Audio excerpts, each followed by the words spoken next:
This is continuing a series of books that stick in my brain, and this is the second cycle of videos. I'm devoting the second cycle to the work of John Frame, and particularly to talking about his book, The Doctrine of the Knowledge of God. In the last video, I talked about the Lordship attributes of God that Frame summarizes under three headings. To say God is Lord is to say He's in control. To say He's Lord is to say He has authority. To say He is Lord is to say that He is present as covenant Lord, exercising control, working and speaking with authority with us and near us, not just at a distance.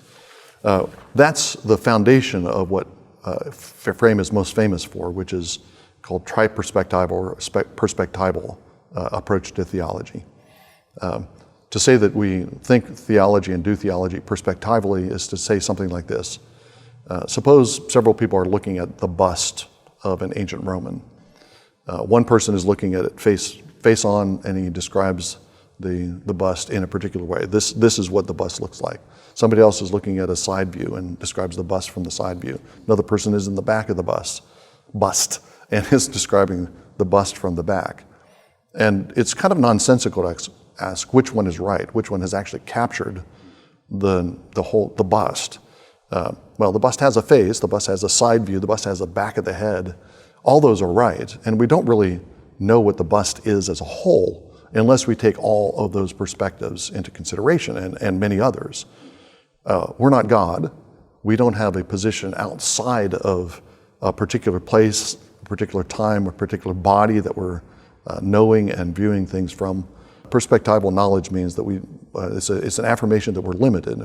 We're confined to particular ways of looking at things and knowing things. Frame's argument is that that's the way we know everything, not just physical objects in space, but that's just the way we know anything, because we're finite beings. And perspectival thinking, perspectival theology, is a way of disciplining us, reminding us that we need to look at things from a variety of different perspectives. We tend to get tunnel vision and we think, well, this bust is a face, and it's only a face, and we lock down on that particular perspective. And we need to be reminded, well, you need to look at it from the side and the back and from below and from above in order to get a full portrait, a full understanding of the bust. That's what perspectival thinking does. It's a heuristic that reminds us that we need to be examining things from a variety of different angles. Frame is famous not just for perspectivalism, but specifically for tri-perspectivalism. And the tri there is related to the three Lordship attributes that I talked about in the last video. In this way, God is Lord insofar as He's in control. And being in control means that He's in control of every situation. God is in control of all of the facts. We never encounter a fact that isn't put there, a set of circumstances, an arrangement of things in the world. We never encounter anything like that God didn't place there. The situation is from God, so the fact that God is Lord, the fact that He has control as Lord, means that we have to examine situations with a view to understanding how God is at work and God has arranged those situations. God is Lord because He has authority.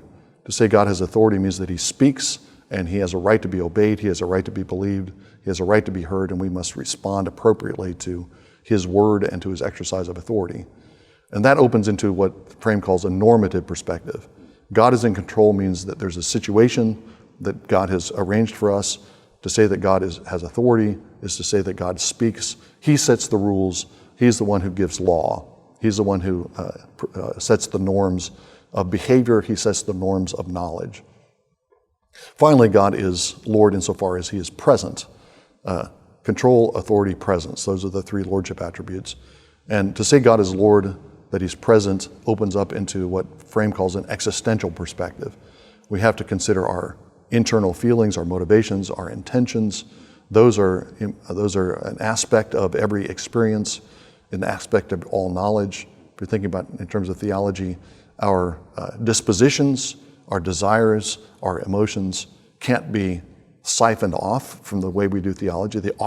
We should not try to siphon them off.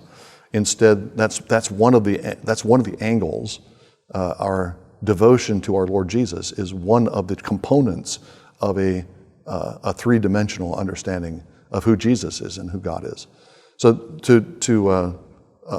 to understand anything, Frame says, we have to come at it from these different perspectives. which are rooted in the Lordship attributes of God. And in the next video, I'm going to explain a little bit further what Frame means by perspectival thinking.